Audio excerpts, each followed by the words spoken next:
It's now my pleasure to introduce novelist and essayist Leslie Jamison.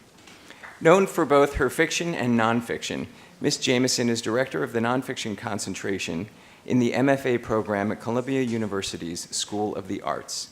She also leads the Marion House Project, a creative writing workshop at a transitional housing and recovery program for women based in Baltimore. She is the author of the novel The Gin Closet and the best-selling essay collection The Empathy Exams, and her writing has appeared in such places as the New York Times Magazine, Harper's, and Oxford American. Her new book, The Recovering: Intoxication and Its Aftermath, is a synthesis of memoir, literary criticism, and cultural history that reinvents and reinvigorates the addiction and recovery memoir in exquisite prose.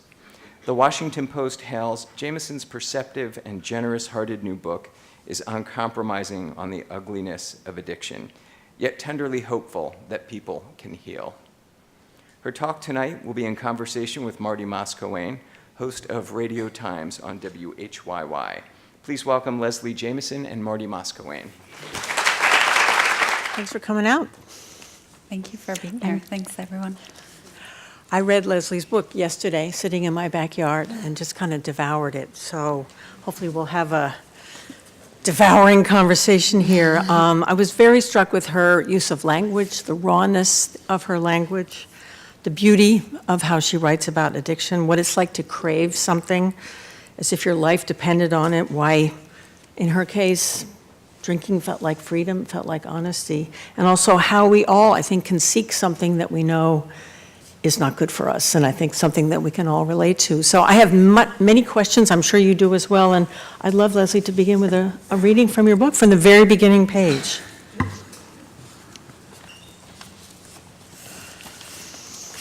I was telling Marty that it always is really gratifying to me to see all these Post-it notes. It's like the Yes. transcription of a conversation she was having with the book. Exactly. The first time I ever felt it, the buzz, I was almost 13. I didn't vomit or black out or even embarrass myself. I just loved it. I loved the crackle of champagne, its hot pine needles down my throat. We were celebrating my brother's college graduation, and I wore a long muslin dress that made me feel like a child until I felt something else, initiated, a glow. The whole world stood accused. You never told me it felt this good. The first time I ever drank in secret, I was 15. My mom was out of town. My friends and I spread a blanket across living room hardwood and drank whatever we could find in the fridge, Chardonnay wedged between the orange juice and the mayonnaise. We were giddy from a sense of trespass. The first time I ever got high, I was smoking pot on a stranger's couch, my fingers dripping pool water as I dampened the joint with my grip. A friend of a friend had invited me to a swimming party. My hair smelled like chlorine, and my body quivered against my damp bikini. Strange little animals blossomed through my elbows and shoulders, where the parts of me bent and connected. I thought, what is this? And how can it keep being this? With a good feeling, it was always more. Again, forever. That's great reading. And what a way to start a book. Did you fuss over that? Oh, yeah. I mean, I started the book somewhere else until my husband, who's also a writer and always my first reader, told me, no good. And one of the things that's great about being read by somebody that you trust for a while is that you can hear that candor from them. But I think the beginning of a book is one of the hardest parts. I mean, you have to kind of write your way into it provisionally. But I think I started, my initial opening was more abstract and more about this question of, okay, how do we tell our stories and how do we craft our stories? But I realized that I actually wanted to just plunge the reader right into that early enchantment, that early enthrallment, the visceral pull of it for me.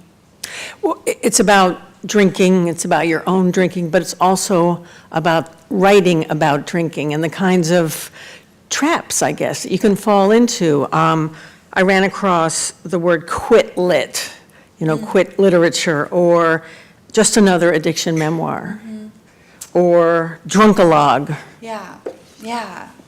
What are yeah. the traps? So I think, I very much wanted to create a book that was not only an account of drinking, but also an exploration of how do we craft addiction into a story, and how do we do that for all kinds of different purposes. Like we might tell the story of addiction in order to make beautiful literature. We might tell the story of addiction in order to help ourselves or other people get better. We might tell the story of addiction in a particular way to support certain kinds of policy, right? You tell the story of the addict as villain in order to support policies of incarceration. So I was really interested in all those purposes behind storytelling, and certainly there is so much emotional charge that comes with narrating that kind of longing and that kind of thrall. And so there's I think there's the kind of creeping grip of nostalgia, right? Like you write yourself back into the intoxication so fully that you sort of start to feel its pull again.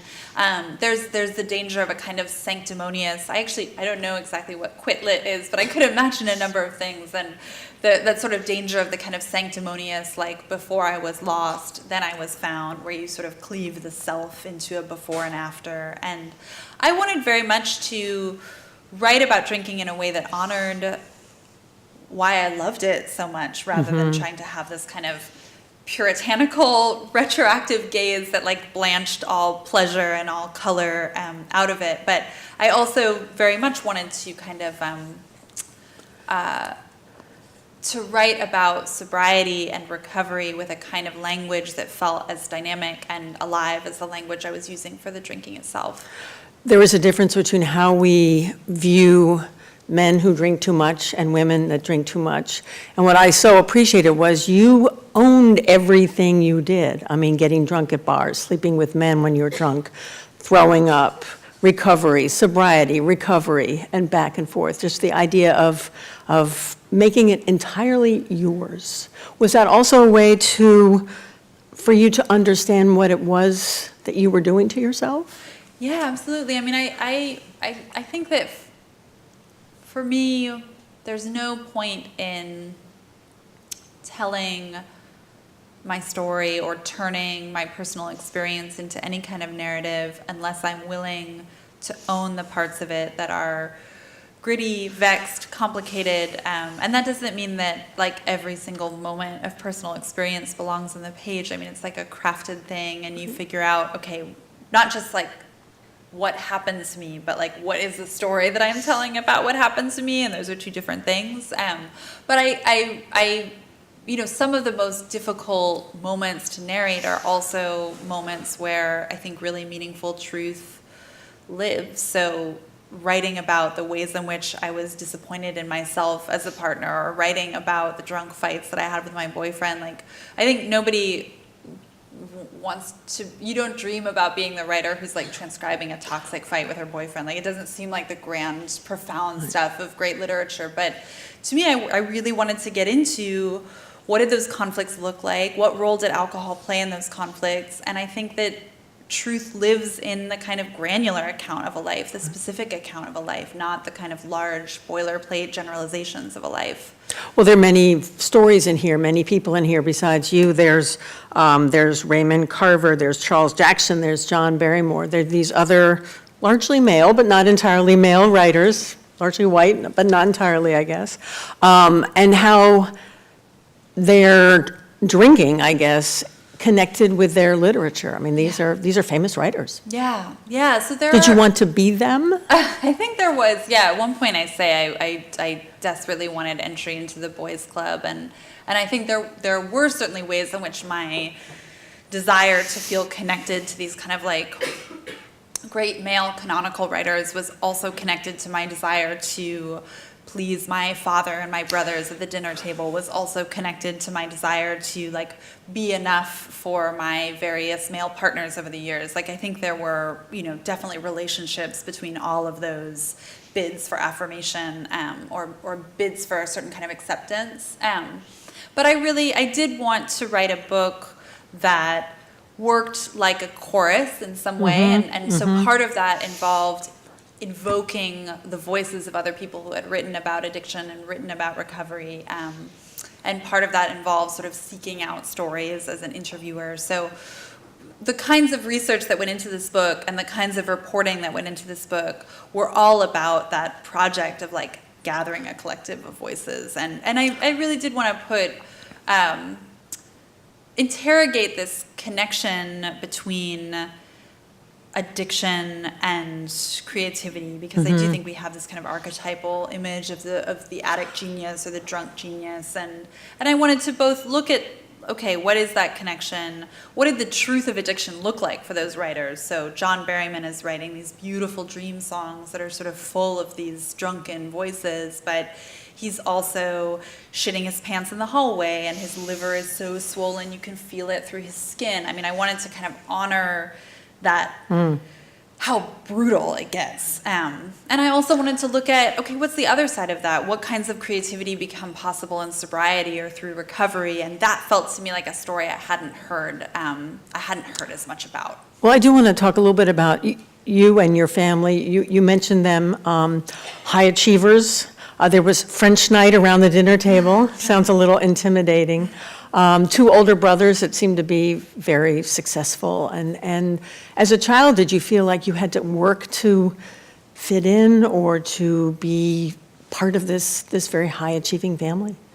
Yeah, I definitely think there was some of that. I mean, it's a little bit of what I look at in the book. I mean, first of all, I think there's probably not a person on earth who doesn't feel in some way like they have to work to fit in, or they have to like earn their place or earn approval. And it just happened that my particular version of that anxiety played out, around the family dinner table. And, I have 2 brothers, and they're both quite a bit older than me. So I think I often felt growing up that they had this kind of head start on being citizens of the world, right? They knew more than I did. They spoke more languages than I did. You were probably 12 years old, though, right? Oh, I was like, during French 6 time, years I was old. like 5, yeah. Right. So I learned how to say like, pass the potatoes, and that was kind of like what I had. But I think there was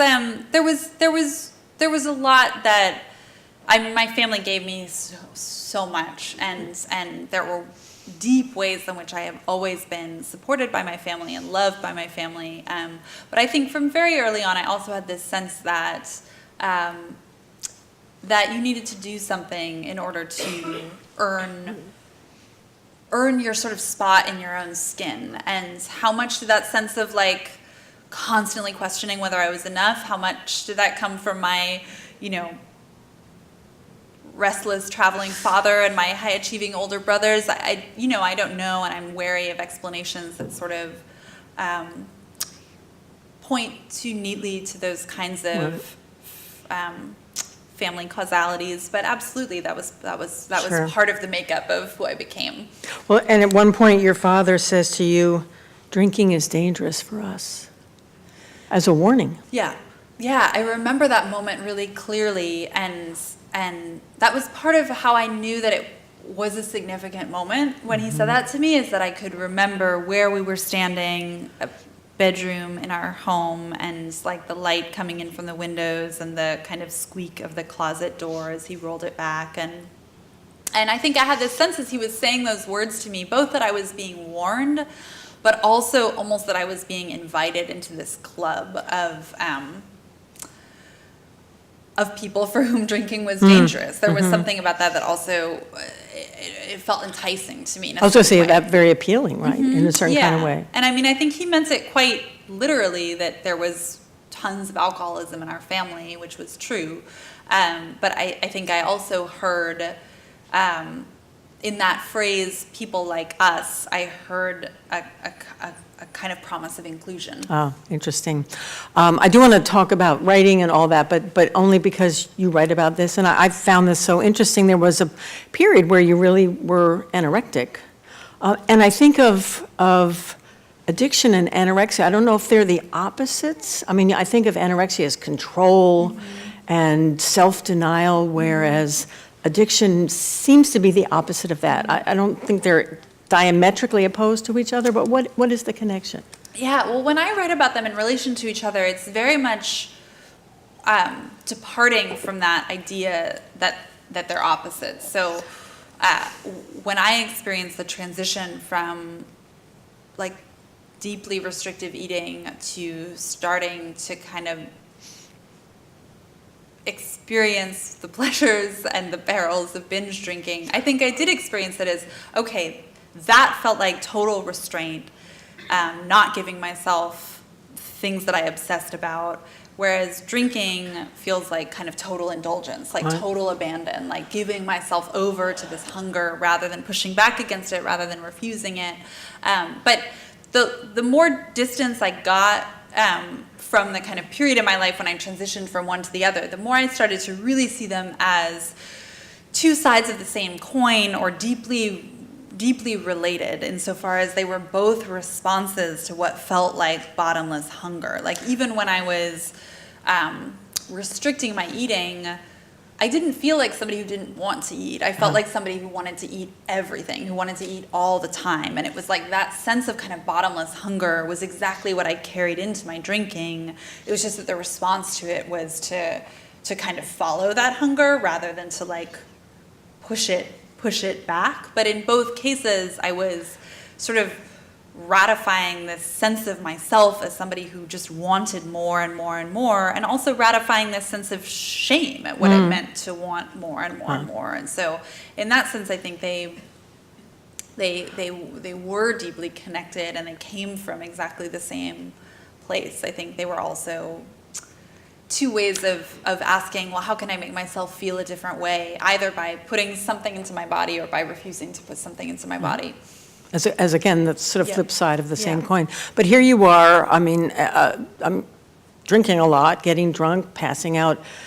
You get a magna cum laude from Harvard, you get an MFA from the Iowa Writers Workshop. So clearly, you were functioning in a really interesting kind of way, in a way I don't really understand. Yeah. So, well, yeah. In terms of college, like I wouldn't think of myself as an alcoholic drinker in college. I drank, I drank in a way that tons of people drank. I drank less than a lot of people drank. It was certainly where I first became acquainted with how sort of spellbinding alcohol was, and how much it sort of freed me from this version of myself that I had known that was deeply shy, deeply self-critical, thinking about every comment in my head 6 times before I actually let myself say it out loud. Like, alcohol solved all of those problems and just let me be in a room without inhibition. So I was definitely like getting acquainted with alcohol then, but I wasn't drinking alcoholically at all in those days, I think. But yeah, absolutely. I mean, I was a very functional alcoholic in lots of senses, as are many people. I mean, I think it's certainly one of the ways that alcoholism can manifest. And I know that for me, I think there are really deep relationships between what made me want to achieve and kind of be a good girl who got patted on the head and got the gold stars, and what made me a person who wanted to get really fucking drunk at night. And it had to do with this sort of endless push to be enough, and this endless fear that I wasn't enough, and and again, like 2 responses to the same thing. If you're afraid you're not enough, one response is to try to get everything you can to prove that you are enough, and another response is to kind of try to shut down the fear by just silencing the voice inside, which is what one of the things that drinking gave me, and one of the kinds of relief from that kind of like constant quest, that like constant grasping. I mean, that 6 p.m. horizon of relief, or the 5 p.m. horizon of relief, or the 4 p.m. horizon of relief. I mean, they were totally intertwined.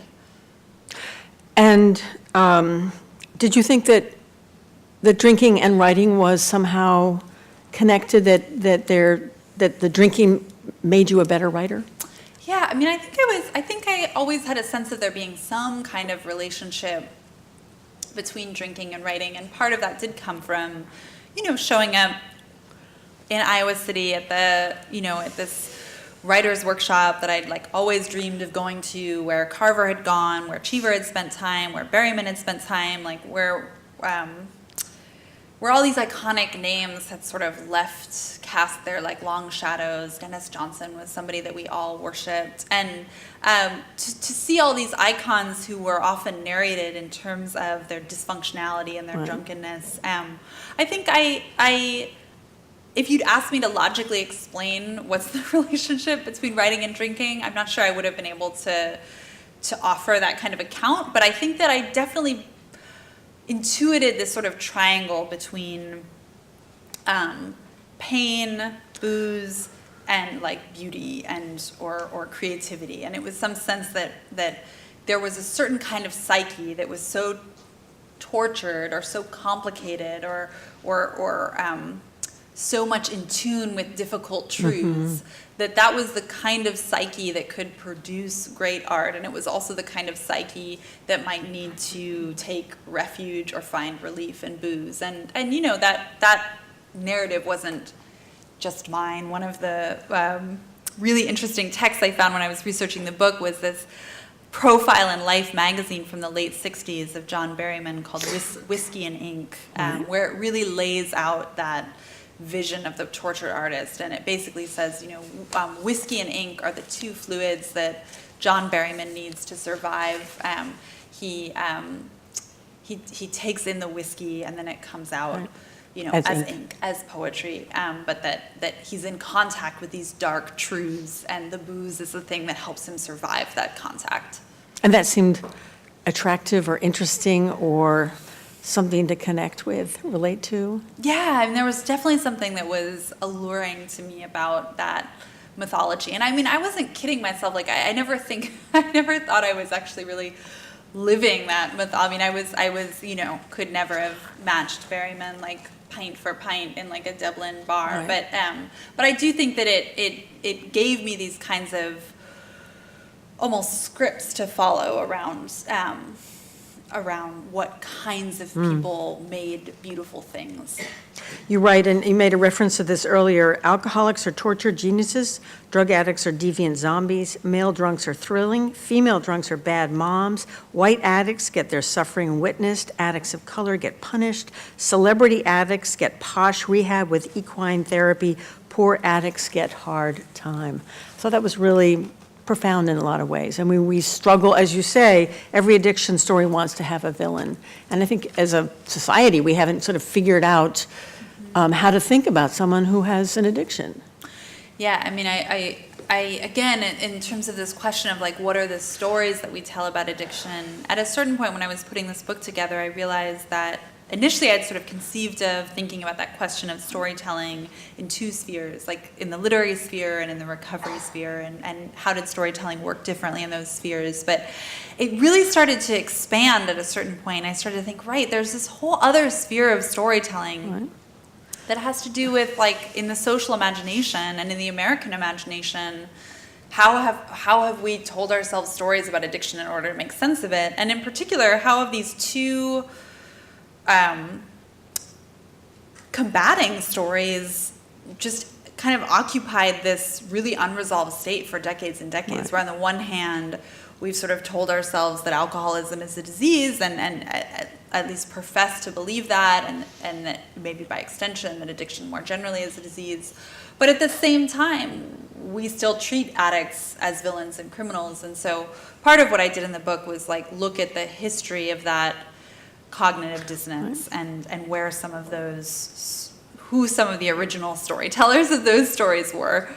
I found the part where you go to Alcoholics Anonymous really just so fascinating. I think it's a very misunderstood organization or group. You tell this really hilarious story where you stand up for the first time to tell your story, which is what you do at a meeting for AA, and some man in the back shouts out at you, "Boring." What was that about? Yeah, he was I actually mean- he was actually in the front, not the back. I was a right in your face. Yeah, I mean, I guess I narrated that moment both to introduce this question of, what makes a story interesting, what makes a story compelling, and in particular this question of, like, can the story of getting better, like in this case the sobriety part of the story or the recovery part of the story, like, can that part of the story be as compelling as the part of the story about falling apart, about dysfunction, and the man calling out, "This is boring," as I get to the sobriety part of the story. Yes, right. ouch, exactly, and was sort of the walking embodiment of that fear that the getting better story would never be as good. And I also, I think I wanted to look at the ways in which,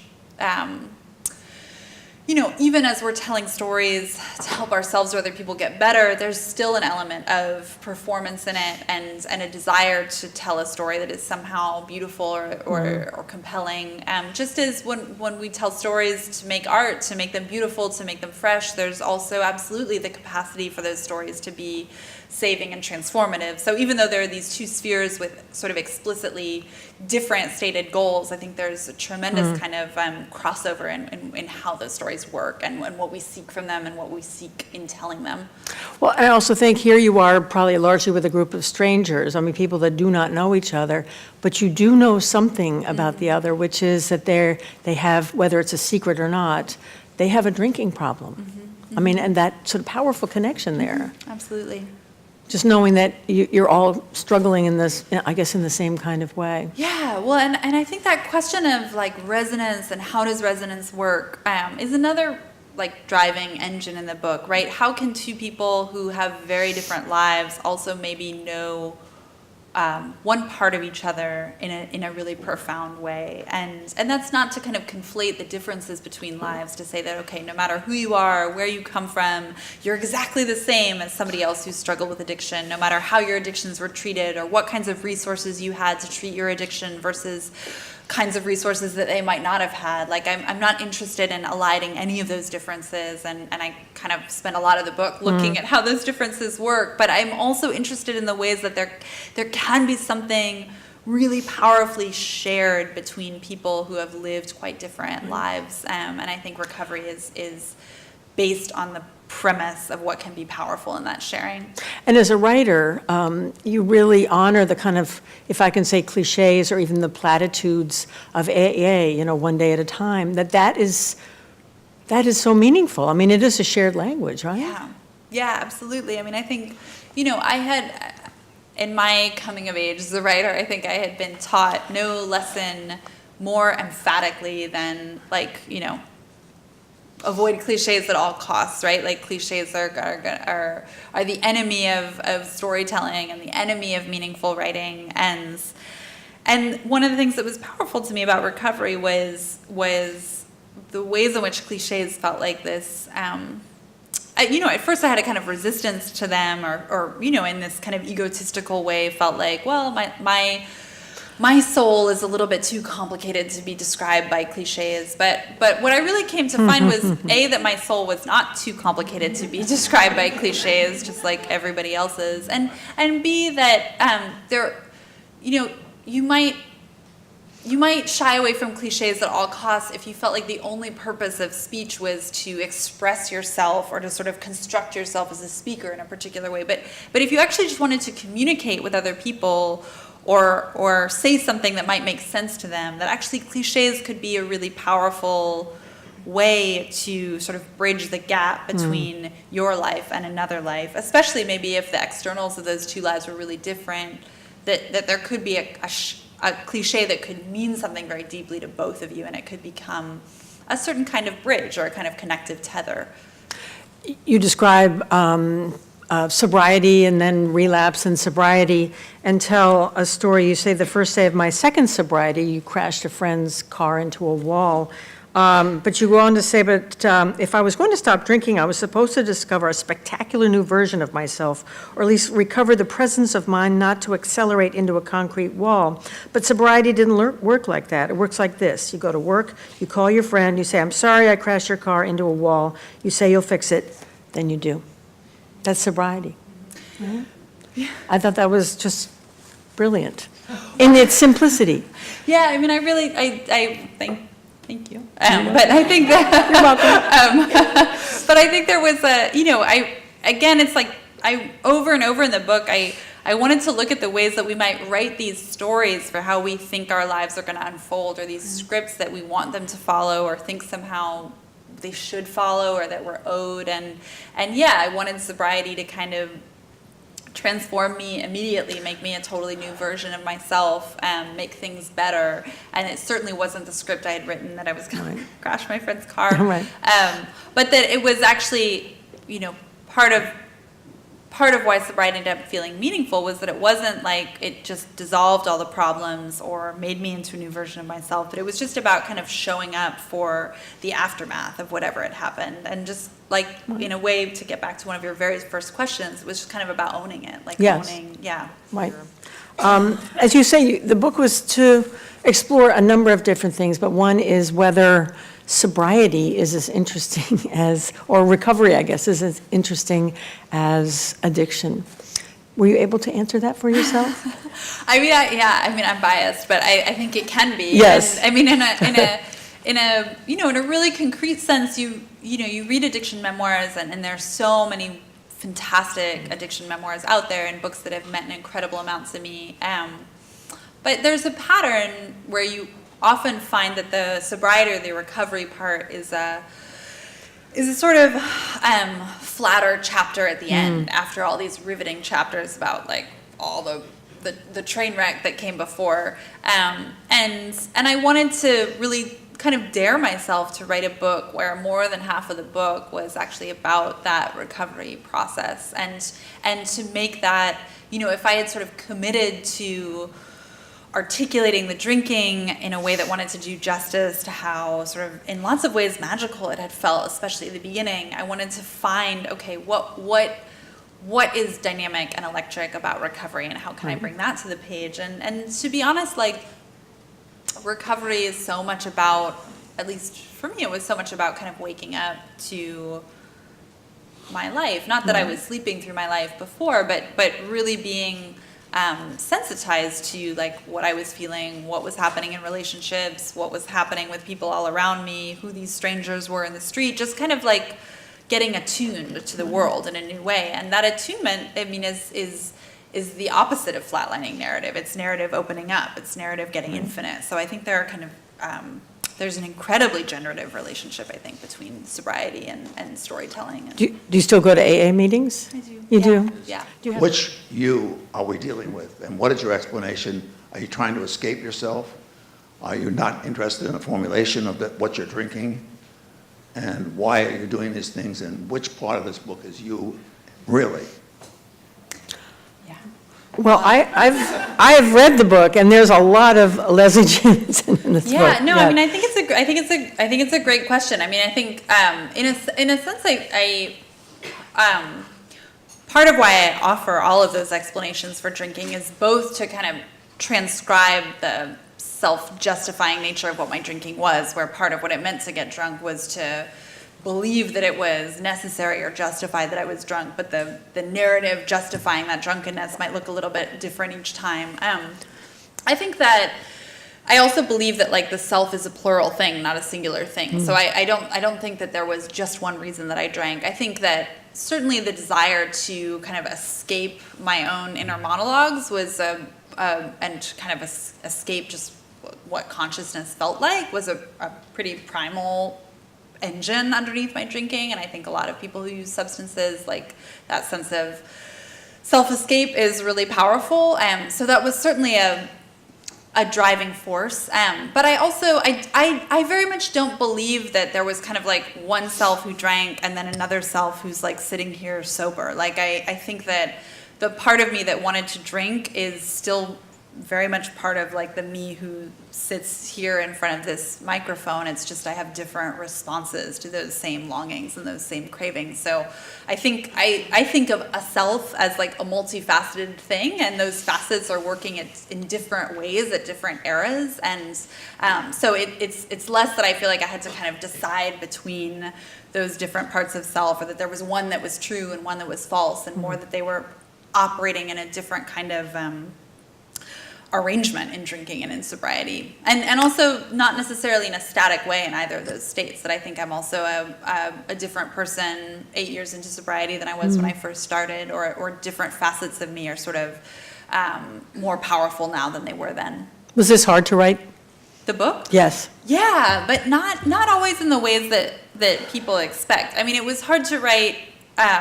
It was hard work to write it. I spent 8 years doing it, and it was, that those 8 years involved both a lot of reckoning with my history and figuring out how to turn personal narrative into something that might hopefully be meaningful to somebody who wasn't me, but also hard work in terms of research, time in archives, hard work in terms of interviewing and figuring out how to turn other people's stories into narrative. But I guess what I appreciated about the fact that there were many different kinds of work that went into the writing of this book was that each of those different strands of work they were hard in different ways, and they were exciting in different ways. So when I got sick of my own life, it actually felt really good to just plunge into archives and be immersed in like somebody else's dirty laundry and somebody else's opened mail. And you got sick of your life, as I think we all do when we spend too much time on ourselves. Absolutely. And, and I think,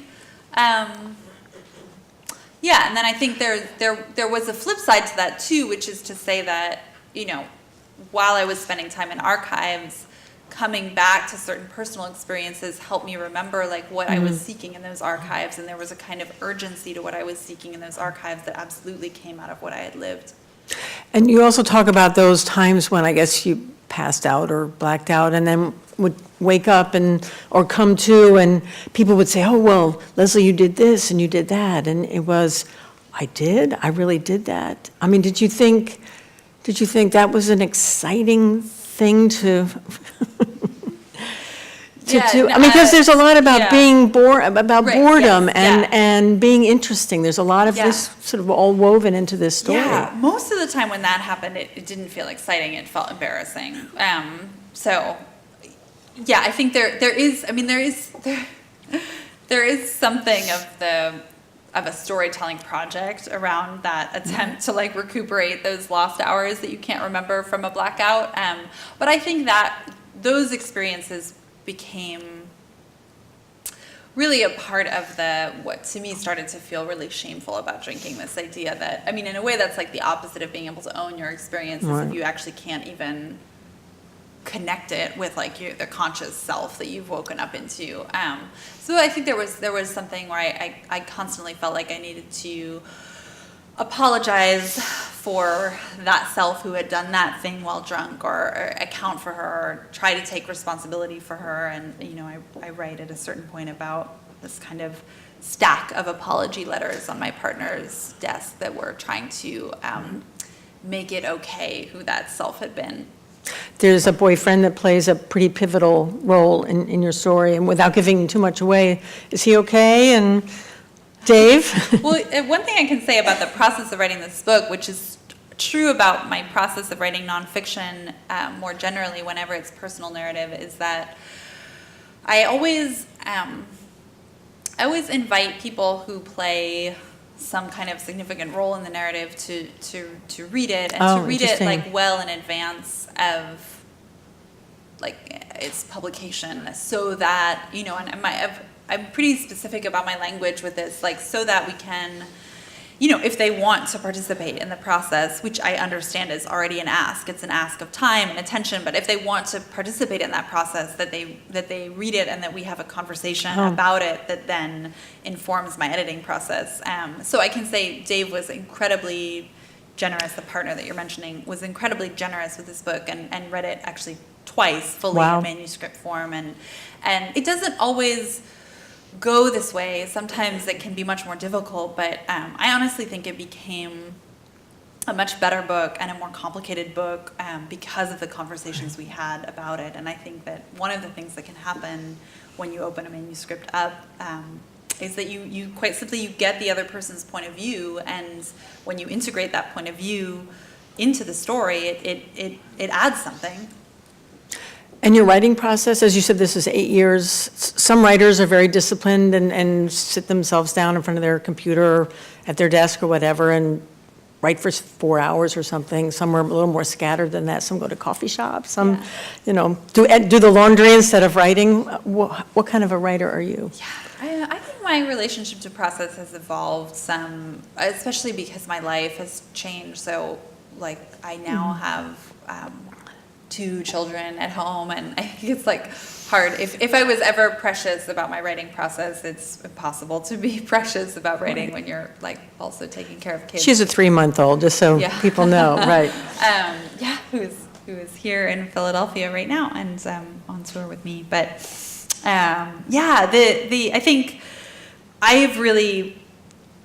I write like whenever and wherever I can, and so I write little bits and pieces on an airplane during the 20-minute stretch when my daughter is like napping on my chest, or I write while the laundry is in the dryer, or I write at an airplane gate when the flight is delayed. I really, just one thing to say is I try to fit it in wherever it can fit. I do have like a desk that I rent at a writing space in New York where I live, and that, when I'm able to be in those routines of going there, I really like that. I like having a commute. I like the kind of sense memory of like, okay, when I pass this particular party city and this particular Potbelly, like they're not glorious locations, but it's like I think something in my body wakes up and it's like, all right, now it's like time to go to work. In your college experience or at any point in your drinking experience, would you have anything to say to someone that you may have known, perhaps yourself, who at some point enjoyed the creative work of writing or any creative work combining alcohol with LSD or ecstasy, a drug that would not make you a zombie, the opposite? Yeah, I think I would have less to say to them and more would be interested in what they might have to say to me. But one of the stories that I tell in the book is about Bill Wilson, one of the founders of AA, and his experimentation with LSD later in his life, which I found really fascinating because part of that desire to experiment had to do with, in his own sobriety, he had this kind of moment of spiritual awakening and spiritual transformation that felt really pivotal to him, but he very much didn't want sobriety to be closed off to people or feel impossible to people who hadn't had that kind of pivotal moment of spiritual transformation. He was interested in LSD as something that could give people that sense of a kind of transformative moment or a pivotal moment. And that's just like kind of one example of a way that you could think of like acid as something that could be like usefully deployed. And, and he took some heat in AA for that, unsurprisingly. But to me, I sort of got it, because I think of addiction as like being in a state of dependence or thrall, and not all substances put all people in that state of dependence or thrall. So I think there are all kinds of ways that people can use substances in a non-addictive way, and I'm certainly not interested in sort of categorically pointing fingers that all use is dependence. I think that's like a narrow and wrong way to look at it. So so I'm really interested by the kinds of like expansive experiences that people have had with substances. I talk a little bit about my dad describing what acid had been for him and how it had kind of opened his mind, and I think all that is pretty fascinating. So you're an incredible writer, and thank you. In talking about your relationship with Daniel, you said, he stopped me in the middle of the sidewalk when he told me back there I was in love with every fucking word coming out of your mouth. It came as the confirmation of a hunch. I'd always suspected love came as a reward for saying the right things. And as a person in recovery, I wonder, it stopped me. That line, it was so powerful.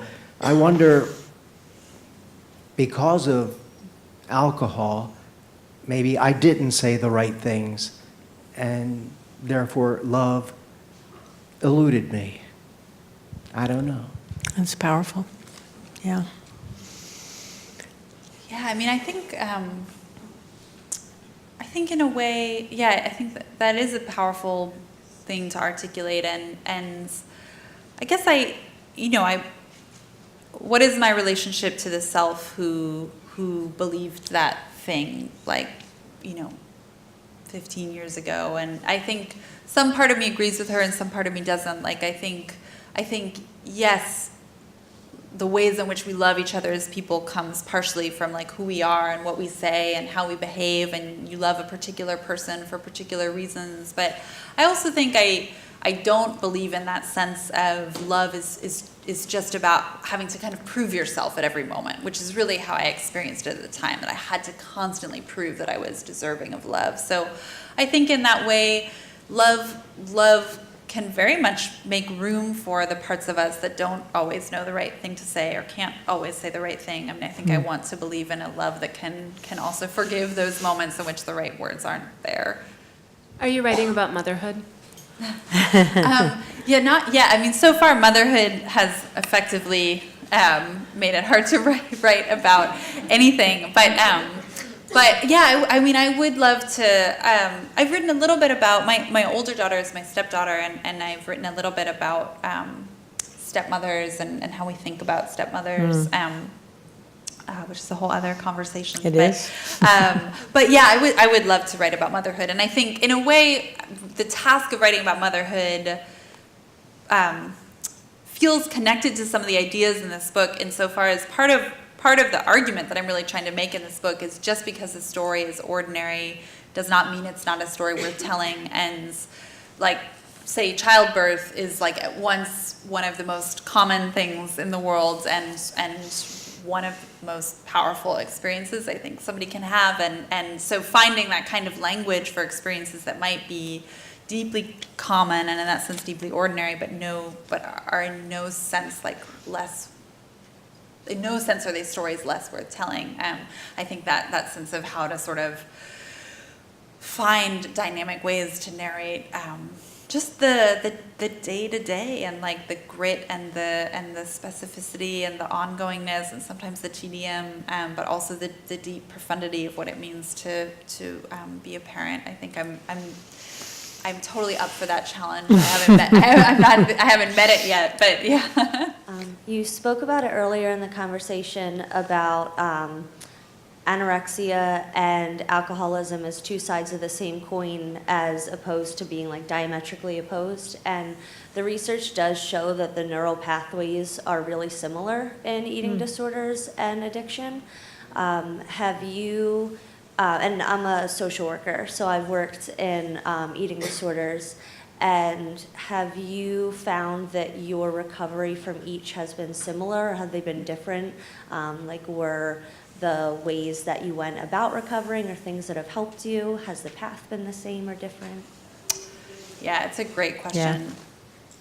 They, I would say the recoveries were really different, but that doesn't necessarily mean they have to be, just that in my life they were. And I would say two things. I mean, one thing that I've always felt is much trickier about eating disorder recovery is that like abstinence isn't an option in the same way that it can be with a substance, right? So with drinking, I could just cut the drinking out of my life, and I don't say just like it was simple or easy, like there were many layers to it, but on a concrete level I could say, okay, I'm not going to drink booze anymore, and I'm going to try to figure out how to make that work. But I couldn't just not deal with food anymore. Like, it has to be this daily reckoning and this daily managing. And so in that sense, I think the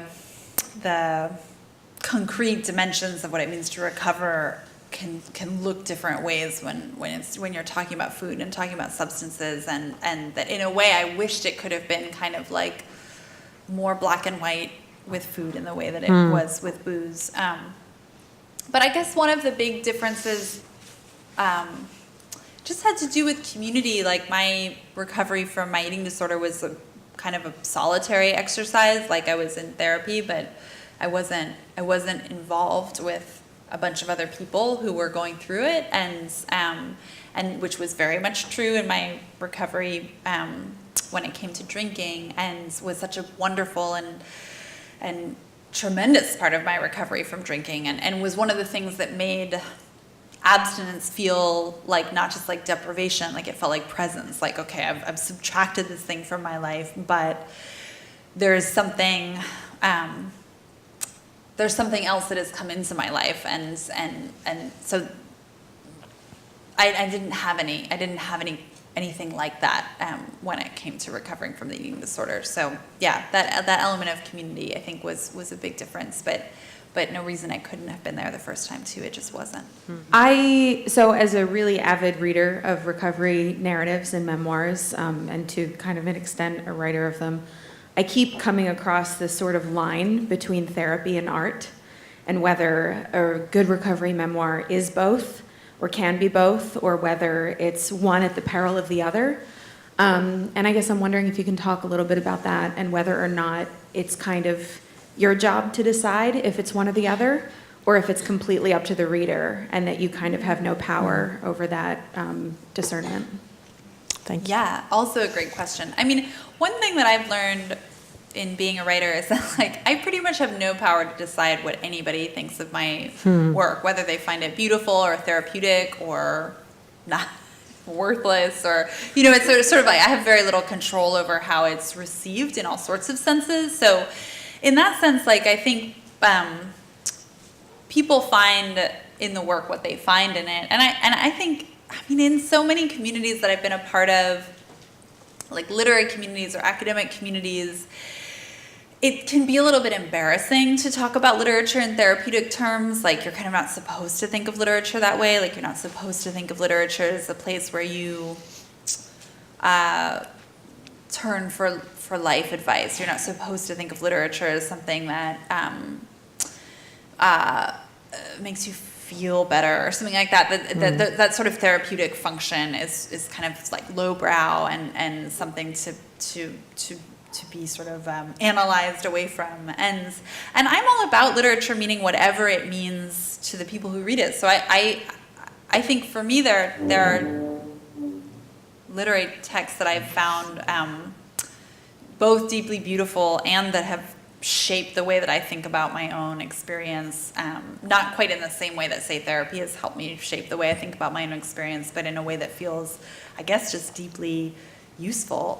So I don't think that those two functions have to be mutually exclusive at all, and I think a reader has the kind of prerogative to find whatever they find in a text, and that's kind of it doesn't always feel like a beautiful thing, but I think it can be a really beautiful and freeing and exciting thing.